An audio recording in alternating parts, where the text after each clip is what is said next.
প্রভুকে নিয়ে কিছু কথা। অবশ্য আমার মতো মামুলি লোকের কথাই কোনো কিছু যায় আসে না, তারপরেও দু একটা কথা বলি। চিন্ময় প্রভুর নামে মামলা হয়েছে এখান থেকে 1.5 থেকে 2 মাস আগে, মেবি একজন ব্যক্তির নামে 1.5 থেকে 2 মাস আগে রাষ্ট্রদ্রোহীর মামলা হয়েছে। তাকে গ্রেপ্তার করতে এতদিন সময় লেগেছে। আমার কথা হলো, উনি যদি বড় ধরনের অফেন্ডার হন তাহলে তার যেদিন মামলা হয়েছিল তার পরদিনই গ্রেপ্তার করার কথা। কিন্তু দুর্ভাগ্য হলো সত্য যে তাকে গ্রেপ্তার করা হয়নি। রংপুরে ইস্কনদের যে ইস্কন অর্থাৎ হিন্দু জাগরণী মঞ্চ নাকি হিন্দুদের যে সংগঠন, তাদের ব্যাপক একটা জনসমাবেশ হয়েছিল। সেখানে বিভিন্ন মহলের বাধা বিপত্তি সত্ত্বেও তারা লক্ষাধিক লোকের সমাবেশকে আটকাতে পারেনি। সেখানে চিন্ময় প্রভু কিছু বক্তব্য রেখেছেন, যে বক্তব্যগুলো যে কোনো মানুষের শুনলে ভয় পাওয়ার কথা, কারণ তার দাবিগুলো যৌক্তিক এবং তার দাবিগুলোকে অগ্রাহ্য করার মতো কোনো বিবেকবানের পক্ষে অস্বীকার করা কোনোভাবে সম্ভব নয়। এখন কথা হলো যে ওনার বিরুদ্ধে মামলা হয়েছে কতদিন আগে, কিন্তু গ্রেপ্তার কেন এত পরে করা হলো?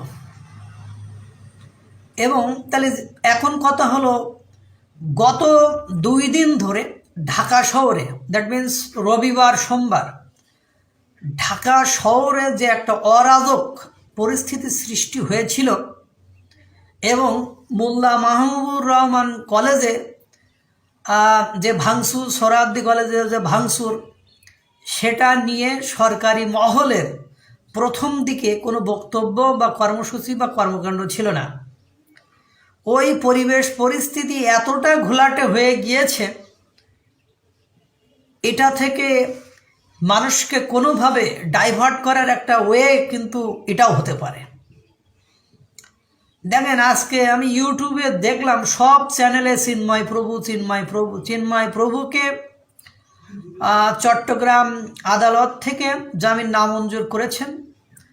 তাকে প্রিজন ভ্যানে করে কারাগারে যখন নিয়ে যাওয়া হচ্ছিল, সেখানে তার ভক্তবৃন্দ যেতে দিচ্ছিল না। পরে আর্মি এবং পুলিশ লাঠিচার্জ করে সেই জায়গা খালি করে অবশেষে তাকে নিয়ে গিয়েছে। মামলা কি? রাষ্ট্রদ্রোহীর মামলা।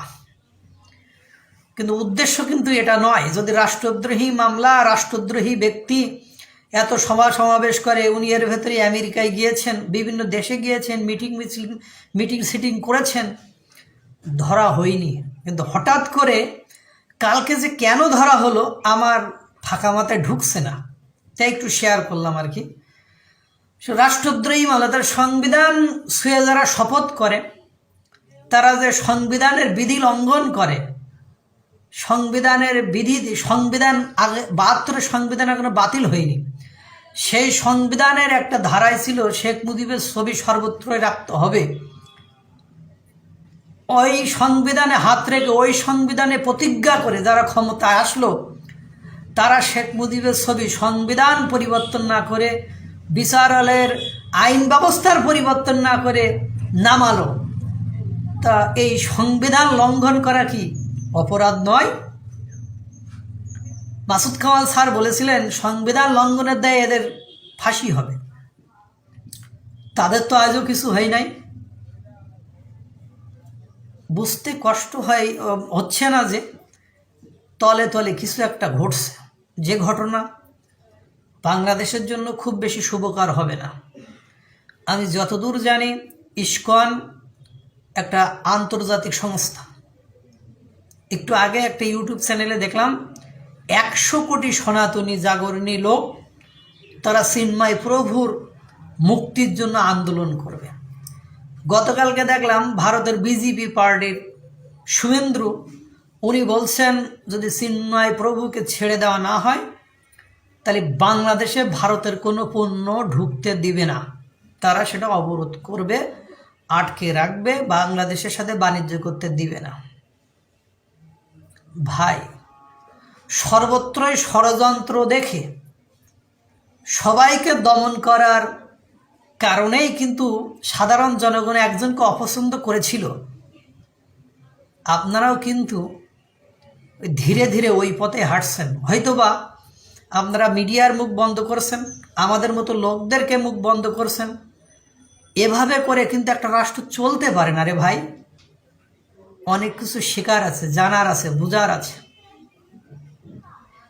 কিছু কিছু জিনিস ছাড় দিতে হয়, ছাড় দিলেই নিজেদের জন্য পথ সুগম হয়।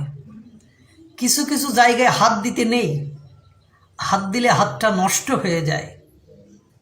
আপনারা আমাদের চেয়ে বিচক্ষণ, আপনার কাছে সমস্ত শক্তি আছে, তাই বলবো ইসকনকে নিয়ে বাংলাদেশে যে আন্দোলন বা যে জঙ্গি সংগঠন টন বলা হচ্ছে, এটা কিন্তু আন্তর্জাতিক সংগঠন। বিশ্বের অন্যান্য দেশে কোনো দেশ কি এটা বন্ধ করে দিয়েছে বা এটাকে আন্তর্জাতিক মহলে এটাকে অস্বীকার করেছে? আমি তারেক, গণ অধিকার পরিষদের তারেক দেখলাম, ও বলছে যে এই চিন্ময় প্রভু নাকি 2021 সালে বলেছিল যে ইসকনের জন্মই হয়েছে শেখ হাসিনাকে ক্ষমতায় বসানো। সেটা কতটা সত্য আমি জানি না, উনি একটা ভিডিওতে দেখিয়েছিলেন। এখন ঘটনা হয়েছে, আমাদের দেশে অনেক রাজনৈতিক ধর্মীয় প্রতিষ্ঠান আছে, রাজনৈতিক দল আছে, ধর্মীয় সংগঠন আছে, তারাও তো ওই দলকে ক্ষমতায় রাখার জন্য ডিক্লেয়ার দেয় বা কাজ করে থাকে। এখন আমার যা মনে হচ্ছে আপনারা চাচ্ছেন না যে কোনোভাবে ইসকন এদেশে আর কর্মকাণ্ড করুক, এজন্য পরোক্ষভাবে এই কর্মসূচিতে হাত দিয়েছেন। আমি জানি না এটা আমার মন্তব্য কতটা ঠিক,